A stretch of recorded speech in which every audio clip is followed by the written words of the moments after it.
So I think this is our last session of the day, and people signed up because they were expecting and hoping for a vicious battle between my former boss from the Clinton administration and the Obama administration, Gene Sperling, and I'm Jason Furman. I had written a 5,000-word article in Foreign Affairs called The Post-Neoliberal Delusion, The Tragedy of Bidenomics. Gene wrote a 10,000-word response to that article in Democracy, and we're still on speaking terms. So wanted to just start this conversation by saying I worked a lot on the Recovery Act in the Obama administration. And like almost everyone who worked on the Recovery Act, we were painfully aware after it passed that it was smaller than what we wanted. We used every opportunity to try to get more whenever we could. And after we left office, there were a number of different after-action reports. I wrote one, Lessons Learned, that said we should have done more. The same type of macroeconomic analysis that led us to want more, and then we can debate sort of why we did or didn't get more if we all thought that. That same type of macroeconomic analysis, when I was doing it at the end of 2020 and the beginning of 2021, was telling me you needed not that large a number. The economy was growing quickly. The main impediment was on the supply side and the reopening. People had enormous amounts of cash. State budgets were balanced. Various measures of household distress were actually much lower than they had been before. And so the same type of analytics, to me, said do something much smaller. We did something bigger. I think it contributed to the inflation. I think we learned how much people hated inflation. And in some sense, while I think the 2009 error may have been more consequential, both of them were sort of unnecessary if you did the math and the political system listened to it. At least that's my argument. And I guess I'd ask you, Gene, or do you think, speaking for yourself, speaking for Team Biden, how much do you think people sort of want to admit it was too big versus dig in, and what are the lessons from that? Yeah, so I guess I don't, we're always going to have some disagreement here. I've never, the common kind of line is the Biden team overlearned. So they did way too much stimulus. But, I still deeply disagree pretty much across the board, I'd say, though I do think it's important for all of us to be open and willing to look where, we might dig in too much, or where if we could do things again, we would think differently. I mean, one thing we're not going to resolve right now is I probably have a different view of where we were at that time. I think things were much more precarious. I think it was, is this okay? Okay. I think things were far less certain. And I feel as somebody who was literally on the phone with hundreds of mayors, governors, that the degree of stress and strain was really enormous. The mayor of Pittsburgh, the governor of Hawaii, they both said they cried when the American Rescue Plan passed because of the degree of painful cuts they were about to do, the layoffs they were about to do before it took place. So I think I disagree a little on where we were at the time and how important I think this was. So let me, say a couple of other things. I mean, when the American Rescue Plan was bold in many excellent ways. One, let's kind of remember the problems that didn't happen because of it. The thing that really hurt for me when I became National Economic Council Director for the second time in 2011, 2012, and 2013 was the helplessness. Unemployment was 8 to 9%. But it was worse. We had huge long-term unemployment. We had enormous scarring among people coming into the labor force. these are scars that never really got back. By having an immediate response, the tightness of that labor market, and of course we can debate its impact on prices, but the tightness of that labor market no doubt contributed to not only having major problems in scarring, but some of the fastest downward movement in long-term unemployment, youth unemployment, Black, Hispanic unemployment. So I think it's really important to remember the problems that we didn't see because of the strong response. I think there were also some amazing, important programs. We're all talking about the Enhanced Affordable Care Act Premiums Tax Credit that was passed in the American Rescue Plan. The child tax credit, or purely refundable child tax credit, that might have been the single most effective policy I've seen. I would never in my life have thought we'd ever see child poverty fall below 6% due to a policy intervention. And the eviction, the moratorium could not go on forever, even, but the emergency rental assistance, that was brutally hard, brutally difficult, brutally messy, but ultimately incredibly successful in preventing huge pain from evictions. And two other things I'd say is, one is, I think when people do the analysis of how much state and local governments need, they look and say, their revenue is right here. And if there's a gap in their revenue, let's say the gap's $20 billion, then you want to give them $20 billion to just speed up. But that's just not how I experienced this running the American Rescue Plan. I experienced people who had a gap and then higher needs due to the pandemic, higher mental health issues, for whatever reason, higher violent crime, higher, outreach issues, all sorts of problems. And I think with each crisis, they have certain side effects. Blight, perhaps the last time we were here, mental health, domestic violence issues this time that you don't know about. And so to make sure that people have both the revenue to make things up, but actually extra revenue, I think was really important. And I also think it does make a little sense to assume there's bad things, there's going to be, what would you say, unknown things that are going to happen, and having a little buffer in there. I thought the money for small businesses, I thought it was, obviously we inherited a huge amount of fraud, lots I would do differently. That was less the American Rescue Plan than before. But the idea that we as a government would tell small businesses they have to close, for a period of months and then not help them stay alive would have been a big, big mistake. So on the moments on reflection, I would say two things. I think in the state and local, I'll always be much more positive on that than you, but I will say that a lot of the positivity I got was from the benefits to counties, to medium-sized cities, to big cities. So I don't know if I would have done it less, but maybe I would have changed the distribution. It was remarkable how many towns, 200,000-300,000 and lower, had not gotten a penny after the financial crisis. And so they had been suffering for a while. And this really did help prevent them. So I don't think it's crazy to say that that could have been so much lower, but I have a much more positive view.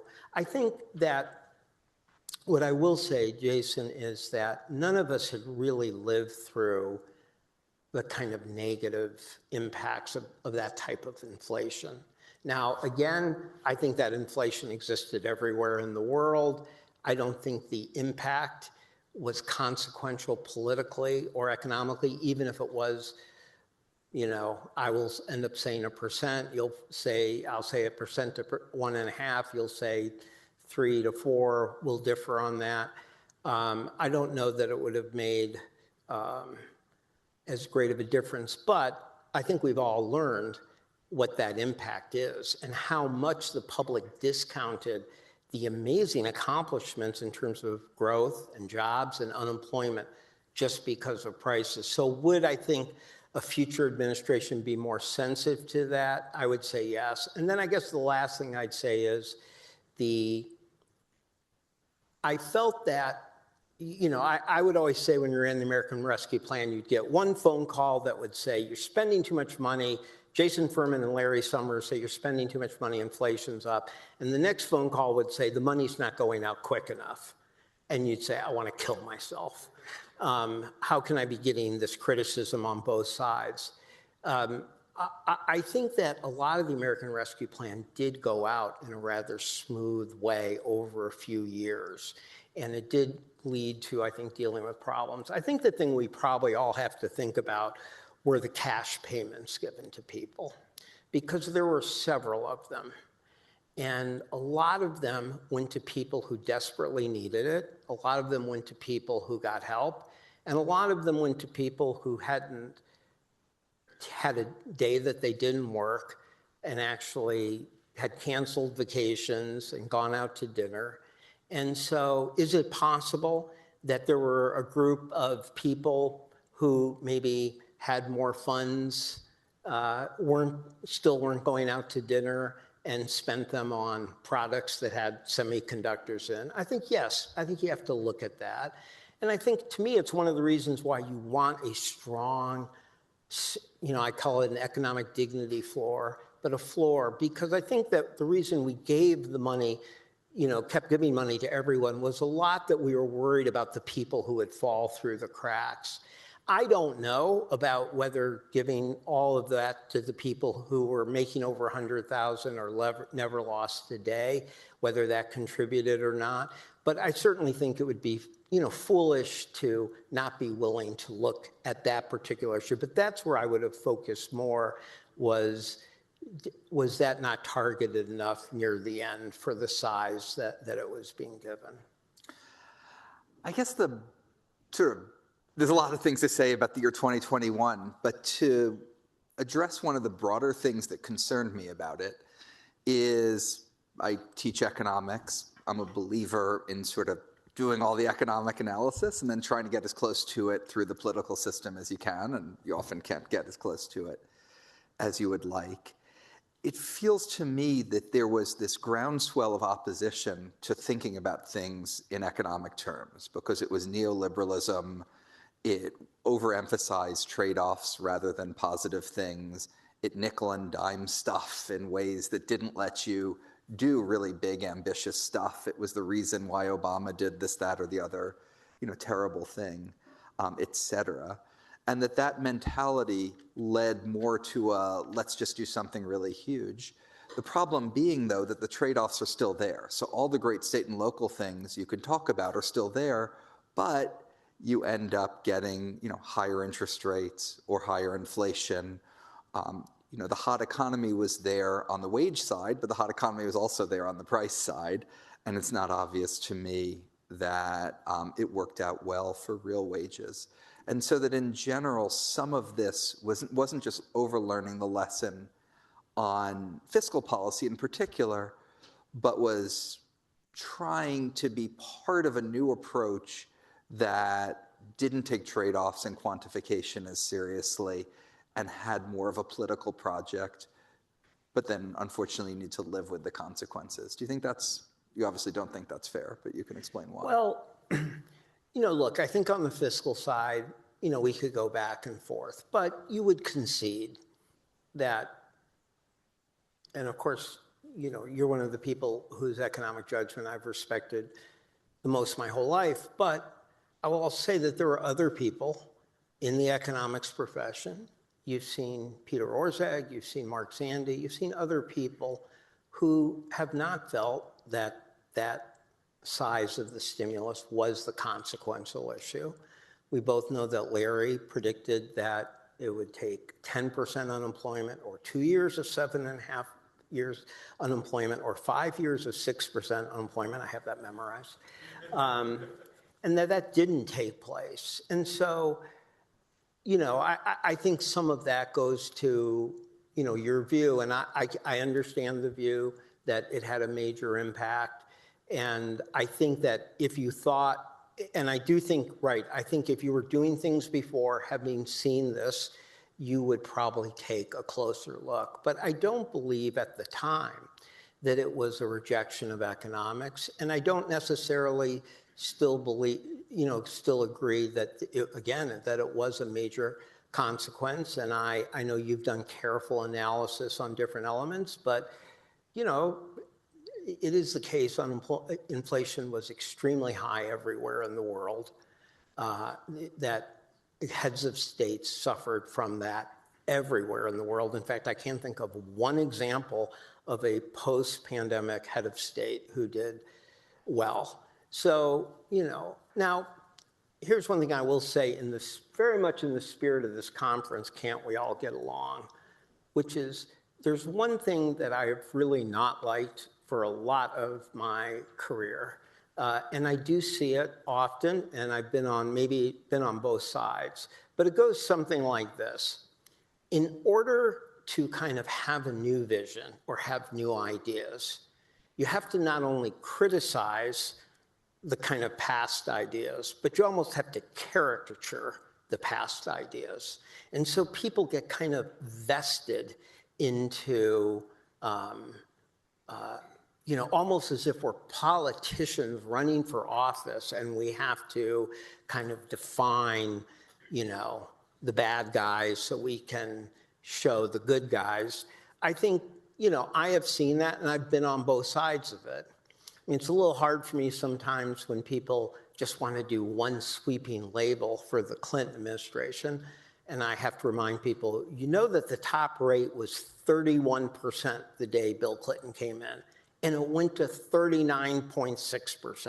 That was the largest increase in income taxes. And by the way, that was back when that was like covering like the top few percent. The second year, the thing that hurt the most was a very sweeping healthcare policy that was seen as very large government and hurt in losing government. Now, that is not a defense of all sorts of things. There's a lot of things, for example, that were probably mistakes or you thought were mistakes at the time. There's a lot of things that you learn later. But I don't know that it helps in your analysis to do the kind of sweeping, for anybody to do the kind of sweeping caricature. I think it's not good for any of us. One, it pretends that it doesn't help with the governing problems, because when you're actually governing, you face lots of constraints. Pretending later that people didn't face those constraints doesn't really help people figure out what they should do when they do. And I also think it just leads to, again, this kind of caricature. So I think that what you saw with some, perhaps, with the Biden team, and now you're seeing with some of the critics of the Biden team, is again the same thing, the kind of sweeping caricature. So do I think that some people may have overly criticized traditional economics, or did they overly cast a net against Obama policies, which of course I was part of too? Yes, but does that mean that I actually thought people were sitting around the table and thinking that way? I don't feel that way. I feel like there was rigor in the policies that were done under Biden, and I think a lot of them were very important and very strong. When I look at what Trump is doing right now, I go on TV sometimes and people say, oh, isn't it crazy that he's got a pro-USA manufacturing job strategy? And I say, no, there's a right way and wrong way to do it. This is the wrong way.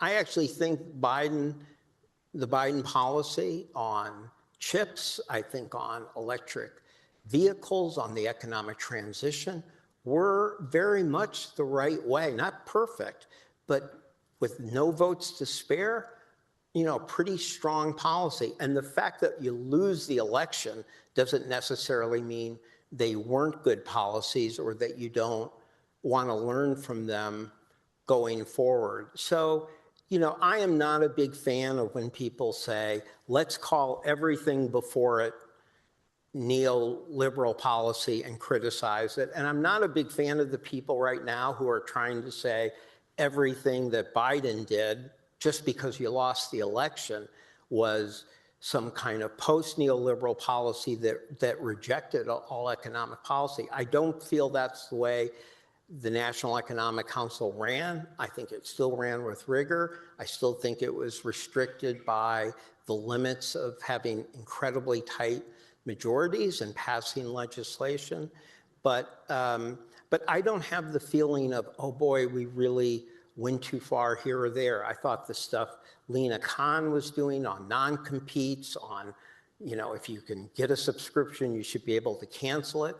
I thought the things, the consumer budget, I thought a lot of those things were very strong. I thought the focus on kind of competition policy, even if you disagreed or you thought it went too far at some point, I thought the focus on that, which I don't think we had been able to do in previous White Houses, were strong. So I think just because there might be unfair criticisms that were launched against people who might have been doing more traditional economics or previous administrations, even if that was unfair, I don't think it's right to think people were sitting there doing,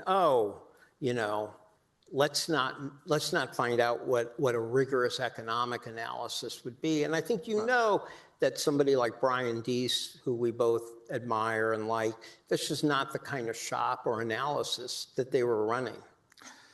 Yeah, I want to pick up a few different threads from what you just said. One is the way the information aggregation process works. I worry was broken at that point in time, is a little bit less broken now, and we'll see where it is going forward. I'll say what I mean. I'll say what I mean by that. When I was being somewhat critical of the size of stimulus, I was getting texts from people that are very prominent Democratic economists, people who are on TV, social media, et cetera, saying they thought it was really large, they were really upset about it, but they didn't want to say that publicly. When I talked to academic colleagues, I remember one of them has said, this is way too large, but I worry fascism is a bigger problem, so I don't want to say anything. If you observe the debate from the outside, you might have thought Larry Summers was an outlier. I think if you took a poll of where a lot of the economic community was, you'd discover that the large majority of people were there. This was even more true on student loans. I was critical of the president on student loans. And by the way, the idea that in 2022 we thought we still needed fiscal expansion, to me, sort of boggles the mind. And I had, somebody from a top person from a top think tank that's represented here today tweeted that I should have to leave the Democratic Party. The Democratic Party did not have room for me because I didn't think we should do student loan debt relief, which, by the way, was the position that Joe Biden had in 2021. He changed. He might have changed his mind for good reasons. He might have changed his mind for bad reasons. I might have been wrong on the issue. I might have been right on the issue. But it seems strange that just because you have a different view on this one issue, that you should be excommunicated. The number of death threats I got for that were just extraordinary, just incredible amounts of viciousness. Now, I don't mind it. It didn't hurt me. It was completely fine.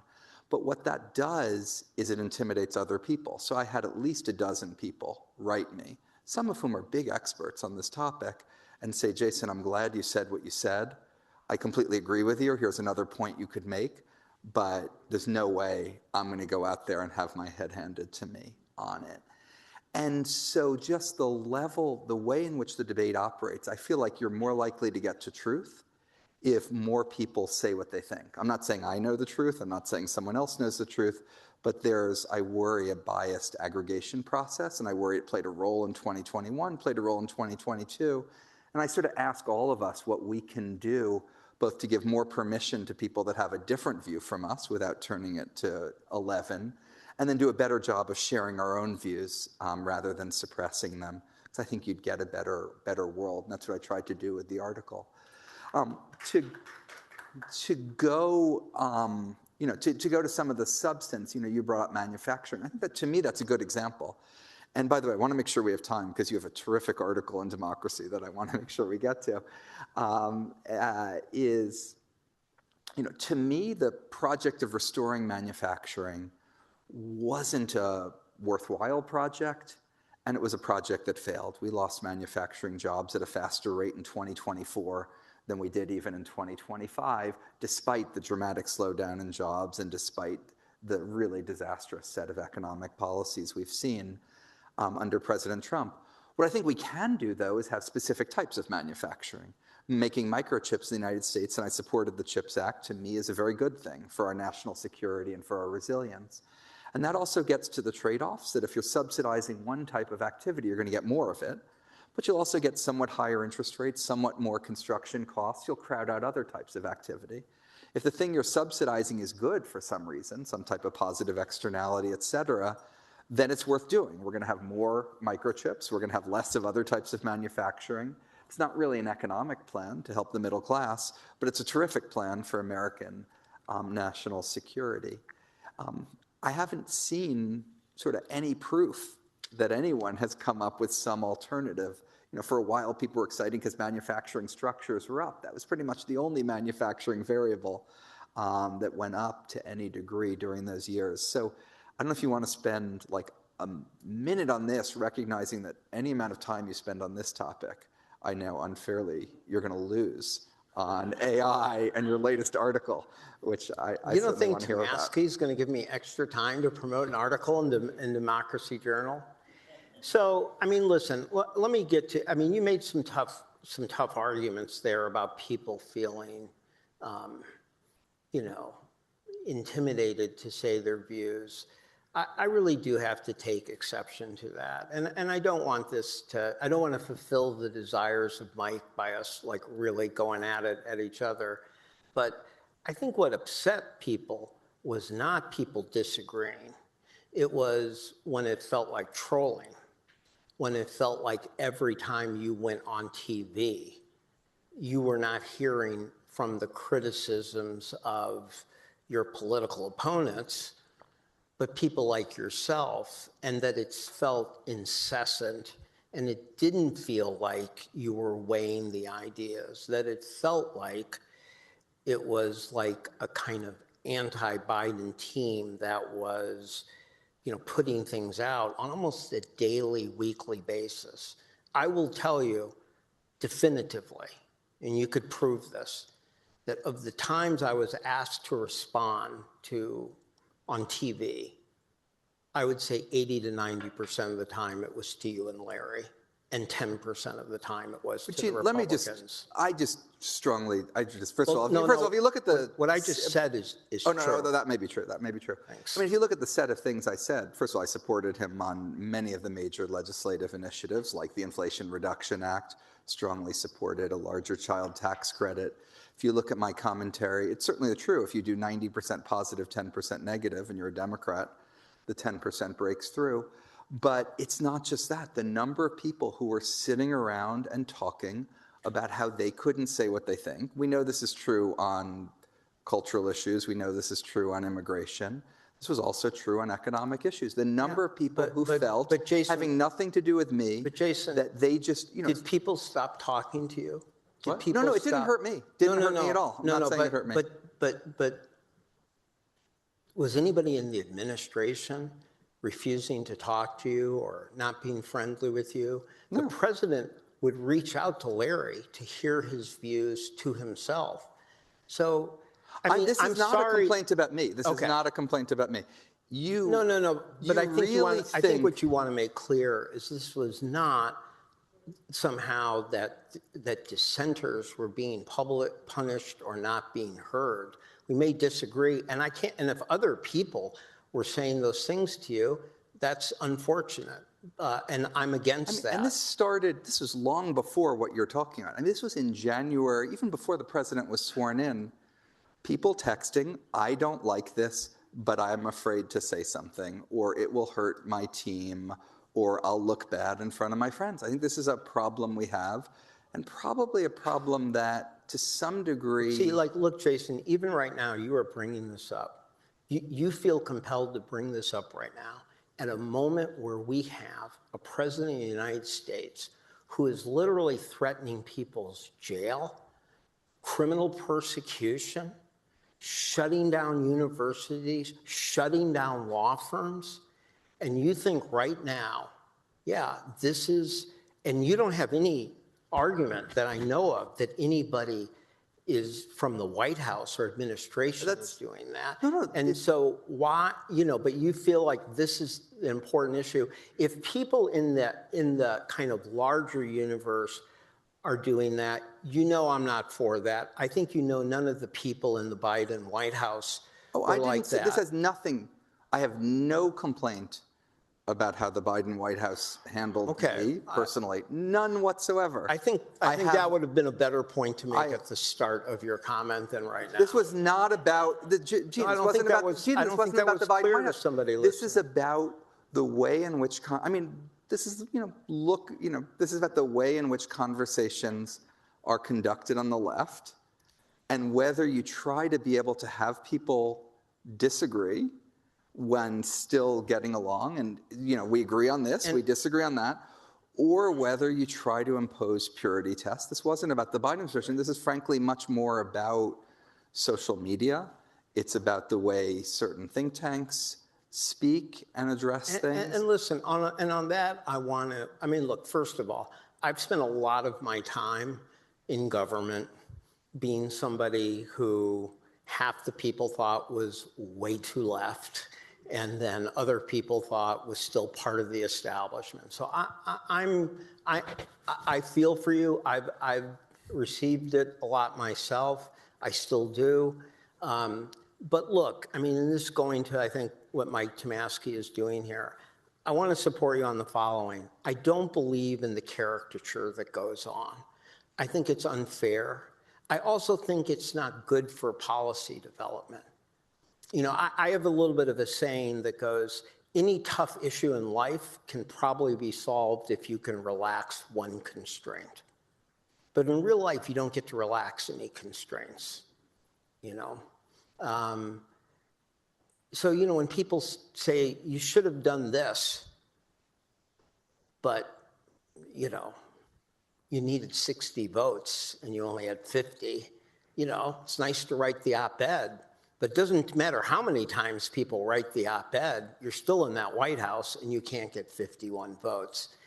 And so one, I'm against caricature because I don't think it makes people work hard enough to deal with the real issues that people face, the real constraints they face. Another example is, I think there's a whole lot of things in my life where I think we did a policy that turned out to not be right, but it doesn't necessarily mean we didn't think about it right at the time or it was being influenced by bad forces. New events taught you it was the wrong thing to do or that the world was more difficult.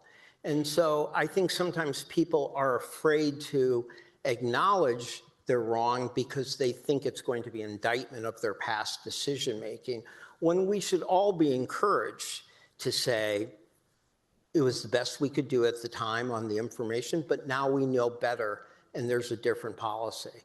So I think the things where we kind of label each other, accuse people of having bad intent, bad motive, I think all of this is not great for democracy. I think it's also not great for the rigors of decision-making.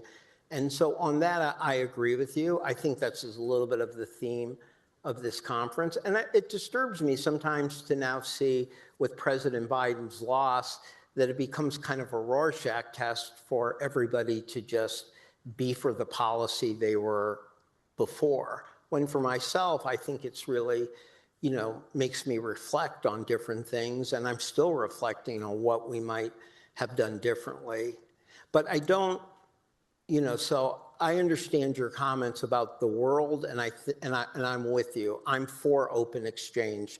I think open exchange leads to better ideas. I'm not somebody who's for kicking people out or discarding them, and I've never been for that. And I do agree with you on that, and I do think that we would not just get along better, but I actually think we will come up with better policies in the future if we force ourselves to argue on the merits instead of casting people as being in different categories or seeking, to caricature views. Yeah, I agree with that. And I think one thing that you said earlier that I wanted to draw out is part of what I don't like about the concept of post-neoliberalism is it creates a neoliberalism where Bush and Reagan are in the same boat as Clinton and Obama. The main way in which those two groups of people are extraordinarily different is fiscal policy. Two of them lowered tax rates on the top, two of them raised it on the top, two of them expanded things for people in the middle and especially at the bottom by quite a lot. Two of them didn't do that. And for me, the fiscal issues, I sort of care about the full set of economic issues. When you quantify things, the fiscal ones tend to actually be larger and more important. There's been an increased emphasis on pre-distribution. I like pre-distribution. I think we should try to do more of it. When you do the numbers on most different pre-distribution policies, they tend to be quite small compared to what you can do through the fiscal system. That's not saying don't do them, but that's saying sort of keep your eye on the ball, understand what's big, understand what happens at scale. And by the way, tax and transfer, I wouldn't sort of demean that as just like this thing after neoliberalism that cleans up after it. It's a very large scale thing, which brings us to your terrific piece in Democracy about how to handle AI, handle it with dignity. You poured a lifetime of policy thinking into this.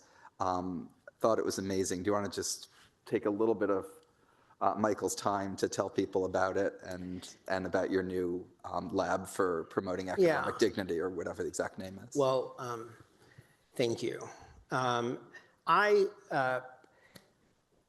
been looking at the AI world like everyone. I feel about 95%, well, I would say 95% of what's written falls into the categories of, is this going to change tasks? Is it going to change jobs? Is it going to change job categories? What's the effect on entry workers? Is this already happening right now? Are there canaries in the coal mines? Are there not canaries in the coal mines? All of this, I think, is great work and great research. But I kind of feel for those of us who are policy people, like we shouldn't just be sitting around kind of observing. I think there's enough out there that we should be worried. And we should be coming up with policy frames and policy solutions. Now, when you have a world of uncertainty where some people are saying they don't think much is going to happen over the next 6 years, and other people are saying in 6 years, there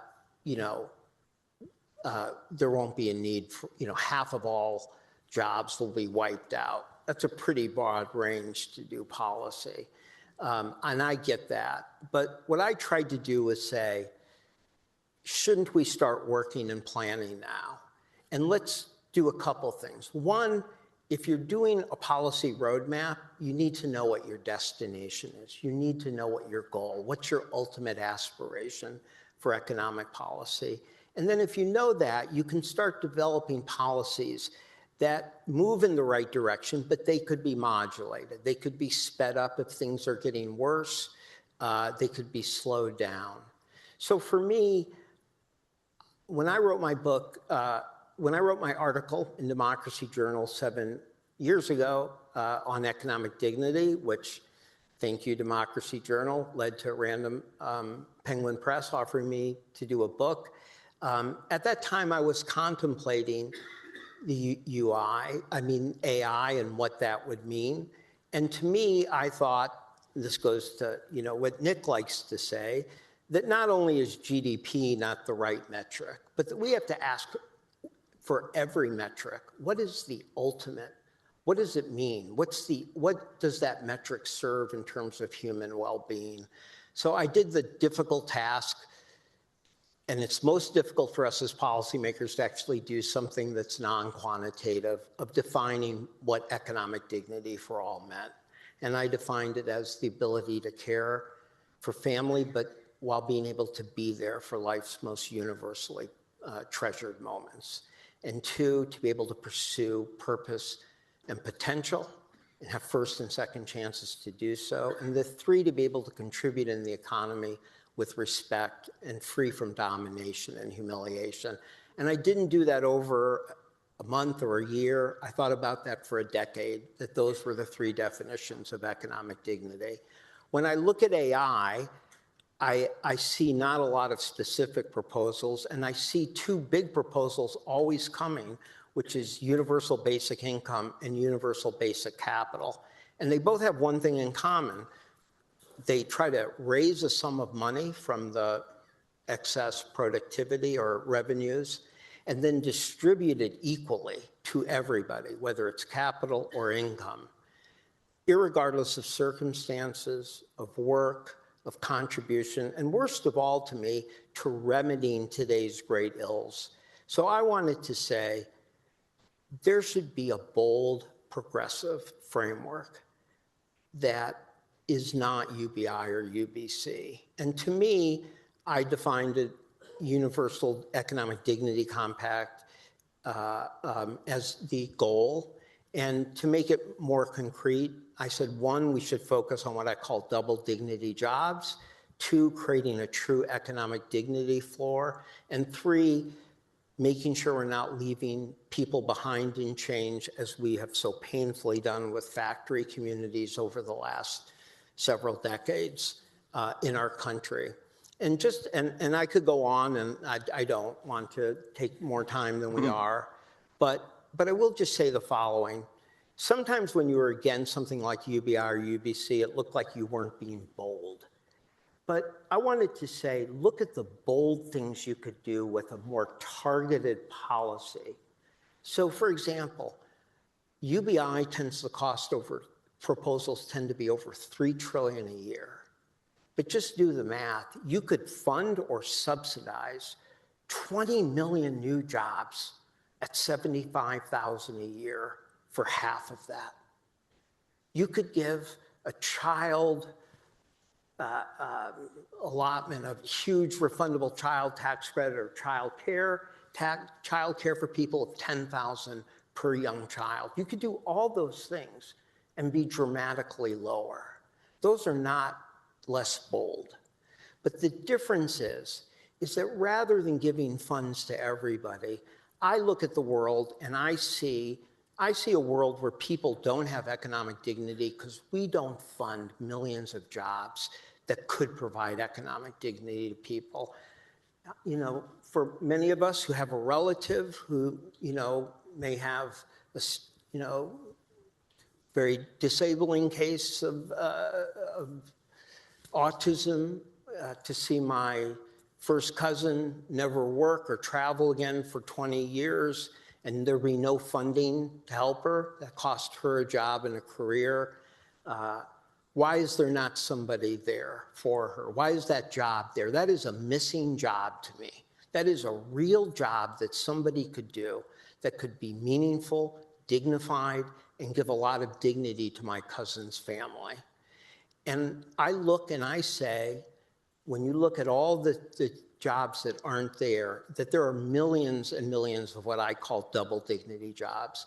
Jobs that should have dignity to them. We should pay people for them. They should have benefits, career path, voice, and they'd be jobs giving other people dignity. So it angers me when somebody says, let's just write equal checks or equal capital to everyone because there might be some net job loss to AI, when we could be taking that and creating new jobs that gave people purpose and meaning, helping to help people coming back from prison, help people with addiction, help families that are overburdened by the care of dementia or a child with disability. So that's kind of a major plank for me that I think a direction we could move in. I think when we look at an economic dignity floor, I don't think you have to give everybody an equal check. I think what so many of us who are worried about the future and our children in a world of AI would like to know is that whatever happens, you're going to have a basic floor of dignity of health care, that your wages will provide, a paid leave, that your wages will provide you with a dignified living. Those proposals are all crowded out by UBI.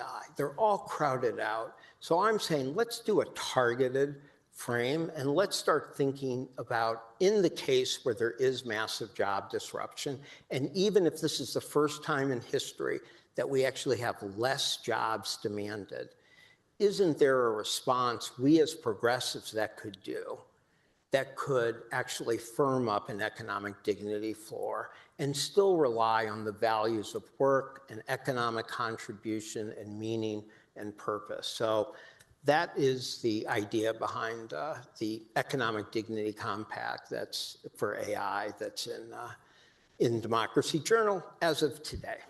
And I think the words neoliberal does not appear anywhere in the many thousands of words in that article, and for that, I thank you. There's nothing on neoliberal, post-neoliberal, but we are going to do a Jason Furman critique in the second edition. So, Gene.